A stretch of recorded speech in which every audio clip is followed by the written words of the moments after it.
Les déterminants de l'échec en lecture chez les apprenants du cours primaire au Bénin, c'est le sujet objet de recherche de Kenayon Solange Ojo Arlonsou pour sa soutenance de thèse de doctorat de l'université d'Abomey-Calavi en sciences de l'éducation dans la spécialité analyse et évaluation des systèmes éducatifs.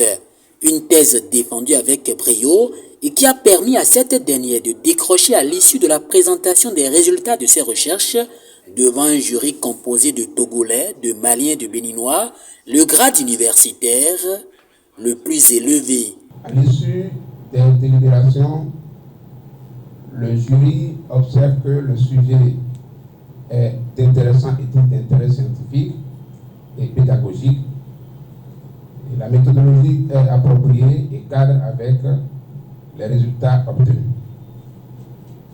Le jury note également que la candidate a fait une bonne défense et l'a déclaré digne du grade de docteur de l'université d'Abomey-Calavi en sciences de l'éducation dans la spécialité analyse et évaluation des systèmes éducatifs avec la mention très honorable et le bénéfice. Le choix de ce thème, loin d'être anodin, au dire du docteur Kenayon Solange Ojo Arlonsou, vient pour apporter des solutions efficaces aux difficultés en lecture observées de plus en plus au niveau des apprenants. Ce thème a interpellé d'abord ma conscience en tant qu'alors institutrice, en tant qu'alors enseignante. Parce que dans mes interventions dans les écoles, j'avais constaté en son temps que beaucoup d'enfants éprouvaient assez de difficultés à pouvoir lire, malgré la volonté qu'ils affichaient. Et je me demandais, mais qu'est-ce qui les bloquait? Et c'est là que j'ai poursuivi un peu mes fouilles. Et j'ai constaté que c'est parce que ces enfants ont engrangé beaucoup de tard depuis les basses classes. Et il y a beaucoup dans leur histoire aussi qui entravent le bon déroulement de ces apprentissages, de l'acquisition des compétences de base en lecture.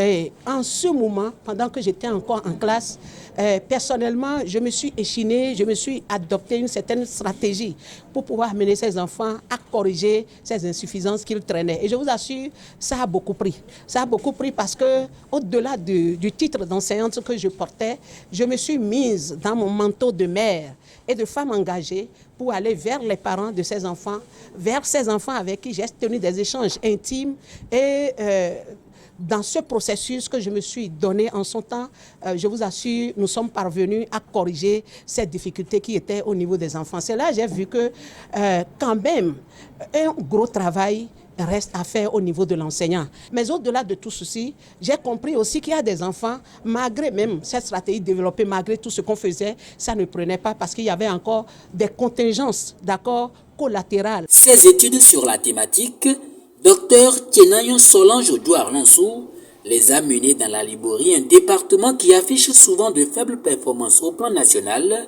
à l'issue des examens scolaires, et ce malgré les différentes interventions. C'est vrai que ça a un ancrage socio-culturel, mais nous avons dit que cela ne peut pas rester de cette manière et évoluer parce que le Bénin même a opté pour des interventions ciblées. On n'intervient pas parce qu'il faut intervenir, mais on intervient de façon vraiment ciblée. On cible les zones où il y a vraiment de problèmes, où les indicateurs sont au rouge et on détermine quelles sont les actions qu'il faut faire pour corriger effectivement les problèmes qu'il a. Alibori a bénéficié beaucoup d'appui d'ONG, de l'État, de plein d'autres partenaires. Mais on a comme impression que ça ne prend pas parce que quand vous allez, vous questionnez un peu la sociologie et la culture du milieu, vous allez voir qu'en réalité, dans la tête, dans leur mentalité, la scolarisation ne constitue pas d'abord un premier enjeu pour eux. Parce que là-bas, vous êtes d'accord avec moi, c'est là-bas on cultive le coton, et à la récolte de coton, on a l'argent, les parents mangent bien, et ils ont le Nigeria aussi à proximité. Pour peu que les enfants sautent de l'autre côté du Nigeria, ils ramènent des motos neuves qui sont encore bien au point que celles que les enseignants amènent en classe. Et les enfants se disent finalement, mais à quoi bon d'étudier si moi-même je dois devenir enseignant et être dans cet état? Et donc il y a une question de coût d'opportunité qui se pose.